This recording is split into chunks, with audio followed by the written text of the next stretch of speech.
बिहार में नीतीश के सामने बीजेपी का सरेंडर। सीएम पद पर सम्राट चौधरी ने साधी चुप्पी। बीजेपी पर लग रहे हैं नीतीश पर दबाव बनाने के आरोप। निशांत की राजनीति में एंट्री से बदल गए सभी समीकरण। बिहार की सियासत में इस वक्त बवाल मचा हुआ है।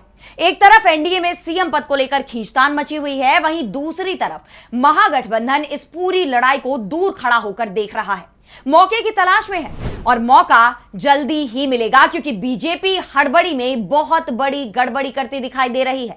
नीतीश कुमार पर दबाव बनाया, उन्हें इस्तीफा देने के लिए मना लिया गया है। वैसे नीतीश ने तो यह बात नहीं कही कि वो इस्तीफा दे रहे हैं, लेकिन उनका दिल्ली जाना यह बता रहा है कि वो सीएम पद छोड़ रहे हैं, लेकिन कब तक ये उन्होंने साफ नहीं किया है। और सबसे बड़ी बात तो यह है कि सीएम कौन होगा, इसे लेकर भी जेडीयू ने अपने पत्ते नहीं खोले हैं। इस बीच बीजेपी की परेशानी को एलजेपीआर ने भी बढ़ा दिया है। चिराग पासवान ने भी सीएम पद पर दावा पेश कर दिया है। ऐसे में बीजेपी के लिए अब अपना सीएम बनवाना बेहद मुश्किल होता दिखाई दे रहा है।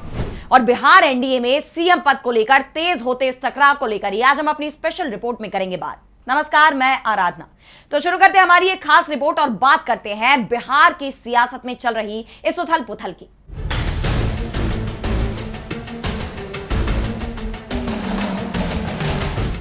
तो नीतीश कुमार कब इस्तीफा देंगे, कब बिहार को नया सीएम मिलेगा, इस पर अभी भी सस्पेंस बना हुआ है। यह बात तो आप सभी को पता है कि नीतीश कुमार इस वक्त राज्यसभा का चुनाव लड़ रहे हैं और उनकी जीत भी तय है, लेकिन राज्यसभा सदस्य के रूप में उनका कार्यकाल 9 अप्रैल से शुरू होगा।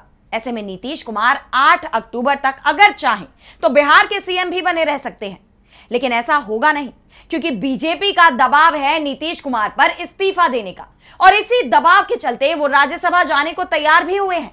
लेकिन नीतीश बीजेपी को सीएम पद भी देंगे, ये दबाव अभी तक बीजेपी का काम नहीं कर पाया है।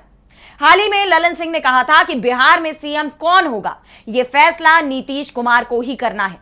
और जिस तरह से निशांत कुमार की जेडीयू में एंट्री हुई, जिस मौके पर उन्होंने जेडीयू की सदस्यता ली, उसके बाद यह माना जा रहा है कि नीतीश ने अपना वारिस चुन लिया है। वो निशांत को पार्टी के साथ साथ सीएम पद भी सौंपने को तैयार है, लेकिन बीजेपी की मंजूरी मिलेगी, इस पर जरूर सवाल बने हुए हैं। इसे लेकर जब बीजेपी नेता और बिहार के डिप्टी सीएम सम्राट चौधरी से सवाल किया गया, तो उन्होंने कहा कि हर राजनीतिक दल को यह अधिकार है कि वो अपने संगठन और नेतृत्व से जुड़े फैसले खुद करे। निशांत कुमार की राजनीति में एंट्री जेडीयू का फैसला है और इसमें किसी को भी आपत्ति नहीं होनी चाहिए। अगर कोई युवा राजनीति में आता है और जनता की सेवा करना चाहता है तो यह लोकतंत्र के लिए अच्छी बात है। वैसे यह जेडीयू का आंतरिक फैसला है। वैसे जब सम्राट चौधरी से इस बात को लेकर सवाल किया गया कि सीएम पद पर फैसला कब होगा, तो वो कन्नी काट गए, क्योंकि जिस तरह से जेडीयू की तरफ से अब बीजेपी पर दबाव बढ़ रहा है, इसके बाद बीजेपी के लिए जेडीयू को अपने पाले में रखना अब मुश्किल होता दिखाई दे रहा है। और इसीलिए सम्राट चौधरी ने भी साफ कर दिया है कि बिहार के मुख्यमंत्री नीतीश कुमार ही हैं और सरकार एनडीए के नेतृत्व में चल रही है। अब भविष्य में क्या होगा, उसका फैसला एनडीए की बैठक में लिया जाएगा। सभी सहयोगी दल मिलकर फैसला करेंगे और जो भी फैसला होगा उसका सभी सम्मान भी करेंगे। यानी बीजेपी हाईकमान बिहार को लेकर फैसला नहीं करेगा, बल्कि जो भी फैसला होगा वो पटना में होगा। यानी ललन सिंह ने जो कहा है कि नए सीएम को लेकर अंतिम फैसला नीतीश कुमार का होगा, वही बात कहीं ना कहीं सम्राट चौधरी भी मानते दिखाई दे रहे हैं। और यही कारण है कि जब उनसे सवाल किया गया कि राबड़ी देवी दावा कर रही हैं कि बीजेपी नीतीश कुमार पर लगातार इस्तीफे का दबाव बना रही है और यही कारण है कि नीतीश कुमार मानसिक रूप से परेशान थे।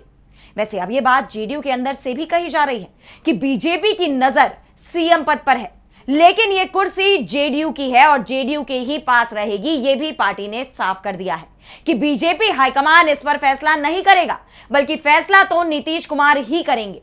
वैसे सीएम पद की लड़ाई बीजेपी और जेडीयू के बीच ही सीमित नहीं है, बल्कि इसमें एलजेपीआर भी शामिल हो गई है। एलजेपीआर प्रमुख चिराग पासवान की तरफ से भी सीएम पद को लेकर दावेदारी की जा रही है।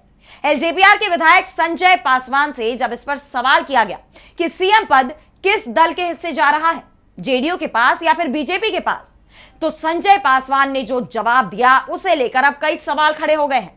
उन्होंने कहा कि मेरी राय में तो यह हमारे पास आना चाहिए, चिराग पासवान को सीएम बनाया जाना चाहिए, लेकिन फैसला गठबंधन करेगा। एनडीए की बैठक में जो भी फैसला होगा वो सभी को मान्य होगा और वही अंतिम फैसला होगा। अब जिस तरह से सीएम पद को लेकर एनडीए में टकराव शुरू हो गया है, उसके बाद बीजेपी के अंदर भी चुप्पी साध ली गई है। और सबसे बड़ी बात तो यह है कि बीजेपी को भी इस बात का डर लग रहा है कि नीतीश को सीएम पद से हटाने के चलते कहीं ओबीसी वर्ग बीजेपी से नाराज ना हो जाए, क्योंकि बिहार में दलित और ओबीसी अभी भी बीजेपी को सवर्ण पार्टी मानते हैं। ओबीसी और दलितों का वोट बीजेपी को जो मिला है वो अपनी ताकत से नहीं मिला, बल्कि नीतीश कुमार और चिराग पासवान की मदद से ही वो इन वोटों को अपने पाले में लाने में कामयाब रहती है। बिहार में करीब 5% आबादी पासवान समाज की है जो दलित है। पासवान समाज चिराग पासवान के साथ एकजुट है और वही हालत सीएम नीतीश कुमार की है, जिन्हें कोयरी और कुर्मी समाज का वोट मिलता है और इनकी आबादी 7% है। सबसे बड़ी बात तो यह है कि जिस गठबंधन के साथ ये लोग होते हैं उनका समर्थक वोटर उसी गठबंधन के साथ चला जाता है, जबकि बीजेपी के पास सवर्ण वोट अगर छोड़ दिया जाए तो कोई और दूसरा वोट बैंक ही नहीं है। दलित और ओबीसी वर्ग का दूसरा वोट भी बीजेपी को चिराग और नीतीश के ही चलते मिलता है। ऐसे में अगर बीजेपी नीतीश कुमार को किनारे लगाकर सीएम पद खुद हथियाने की कोशिश करेगी तो उसे इसका बड़ा नुकसान भी उठाना पड़ेगा। और यही कारण है कि बिहार में बीजेपी का कोई भी नेता यह खुलकर कहने को तैयार नहीं है कि सीएम पद इस बार बीजेपी को मिलेगा। नजरें सबकी नीतीश कुमार पर ही टिकी हुई हैं कि वो अपना इस्तीफा कब देंगे और किसे अपनी कुर्सी सौंपेंगे। दरअसल निशांत कुमार की सियासत में एंट्री के बाद से राज्य की सियासत में बड़ा बदलाव देखने को मिल रहा है। जल्दी ही जेडीयू की कमान भी निशांत को मिलने वाली है। ऐसे में पूरी जेडीयू निशांत के साथ खड़ी हो गई है। उन्होंने निशांत पर अपना भरोसा जताया है और अब बीजेपी अगर इस वक्त जेडीयू से सीएम पद छीनने में कामयाब हो भी जाती है तो ये कुछ ही दिनों की बात होगी, क्योंकि नीतीश कुमार सख्त फैसला लेने में हिचकते नहीं है। जेडीयू के नेताओं का कहना है कि बिहार में एनडीए को जीत इसीलिए मिली थी क्योंकि एनडीए ने नीतीश को सीएम बनाने के लिए वोट मांगे थे और अगर पीएम मोदी के नाम पर वोट मांगा जाता तो नतीजा 2015 जैसा ही आता, जब महागठबंधन ने बड़ी जीत हासिल की थी। बीजेपी को भी इस बात का एहसास था कि अगर पीएम मोदी के नाम पर चुनाव लड़ा जाएगा तो उसे हार ही मिलेगी। 10 साल पहले ऐसा हो भी चुका था। बीजेपी को तभी जीत मिली जब नीतीश उसके साथ रहे। ऐसे में बीजेपी नीतीश को नाराज भी नहीं करना चाहती, वो इतना बड़ा रिस्क लेना ही नहीं चाहती, लेकिन सीएम पद पर दावेदारी भी छोड़ने को वो तैयार नहीं है।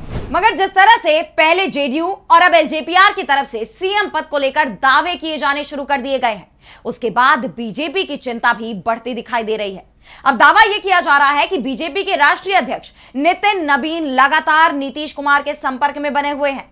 वो इस कोशिश में है कि इस बार मौका मिला है, किसी भी तरह से सीएम पद पर कब्जा कर ही लिया जाए।